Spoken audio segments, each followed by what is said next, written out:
Big Blue & Company is consultancy.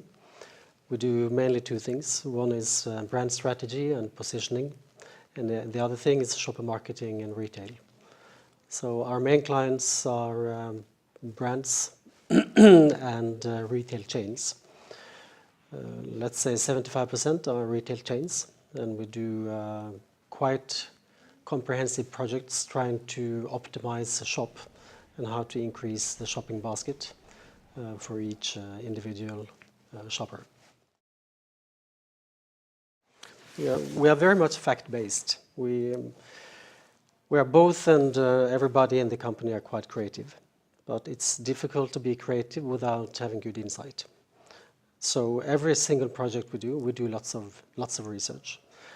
In a shop, we mainly do observations and observe what the shopper is actually doing, because asking the consumer what she will do as a shopper is by the best quite misleading.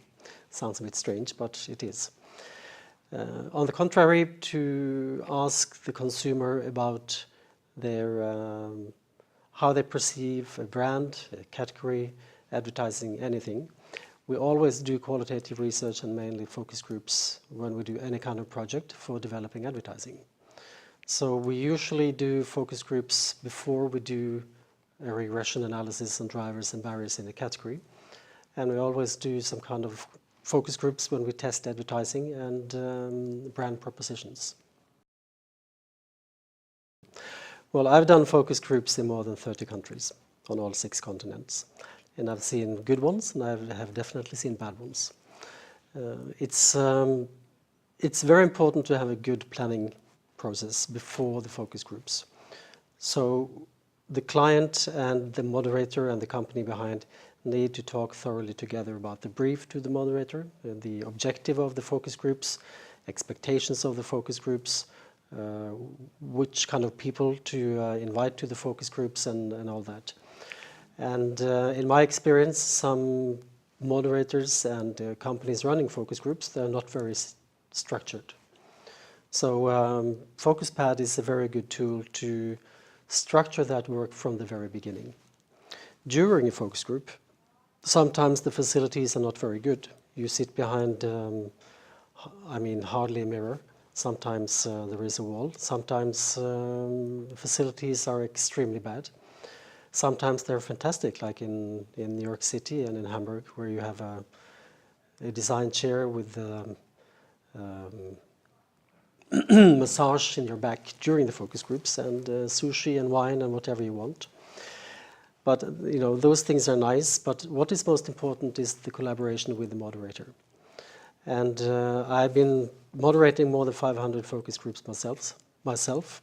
And the worst thing I know is a client who knocks on the door, coming in and out with post-it notes and disturbing the group and disturbing the rhythm of the group and things like that.